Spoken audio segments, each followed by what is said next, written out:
जी, मैं आपके माध्यम से ये चीज़ सारी जनता में फैलाना चाहूँगा कि जैसे कि ये सर्दियाँ आ रही हैं और इन सर्दियों में बारिश नहीं हो पा रही है। मतलब एक सूखी ठंड है ये। तो इस सर्दियों में हमें ज़्यादा से ज़्यादा प्रिकॉशंस लेने चाहिए, क्योंकि जैसे कि बच्चे बड़े बीमार पड़ रहे हैं इस मौसम में। इस मौसम में हमारे जो बुज़ुर्ग हैं बहुत ज़्यादा बीमार पड़ रहे हैं ठंड के कारण। खांसी, ज़ुकाम, बुखार जैसी चीज़ें आ रही हैं और कई दवाई लेने पे भी इन पे फ़र्क नहीं पड़ता। तो इसमें यही है कि जैसे फ्लक्चुएशन हम जैसे बोलते हैं, एक मौसम में बहुत ज़्यादा है। एक दिन दोपहर को देखो तो गर्मी होती है, सुबह शाम देखो तो अच्छी खासी ठंड होती है। तो हमें फ्लक्चुएशंस पे नहीं जाना चाहिए, गर्म कपड़े डालने चाहिए। घर में अगर हीटर वगैरह है उसका यूज़ करना चाहिए। नहाते समय भी गर्म पानी का प्रयोग करना चाहिए।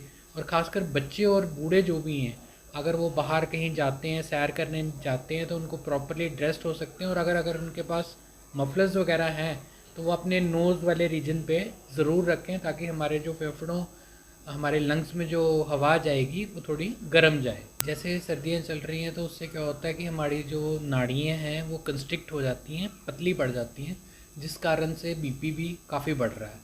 तो ये भी एक कॉज हमारे ठंड के कारण जो हमारे वृद्ध बंदे हैं उनको ये भुगतना पड़ रहा है।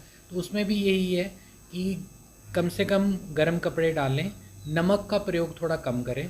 और जैसे कि गर्म चीज़ें हम कहते हैं, जैसे मूंगफली वगैरह हो जाती हैं, हम कहते हैं कि गर्मी सर्दी हैं तो हम इनसे फ़र्क पड़ेगा। जस्ट वो कोलेस्ट्रॉल भी बहुत ज़्यादा बढ़ाती हैं, तो उनका भी सेवन थोड़ा कम करें।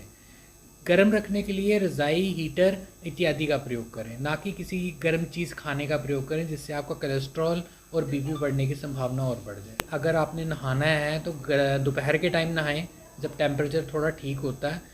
हफ्ते में 2 या 3 बार नहाएं। और नहाते वक्त हमेशा गर्म पानी का प्रयोग करें। कई बार हमारे जो बड़े वृद्ध आदमी हैं वो ये विश्वास रखते हैं कि सुबह सुबह ठंडे पानी से नहाना। बट ये क्या होता है कि एकदम टेम्परेचर की फ्लक्चुएशन होती है, बॉडी, आप रज़ाई वगैरह से निकले होते हो, एकदम ठंडा पानी पड़ने से ब्रेन में एकदम बीपी जो है एकदम बढ़ जाता है और वो हमारे हेमरेजेस वगैरह का कारण बनता है।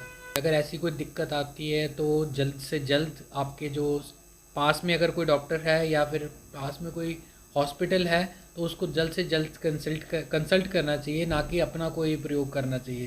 क्योंकि हमारे लोग क्या करते हैं, आपस से आगे पीछे से दवाइयाँ खिला देते हैं, जिनसे चीज़ें डिले हो जाती हैं और फिर उनकी रोकथाम मुश्किल हो जाती है।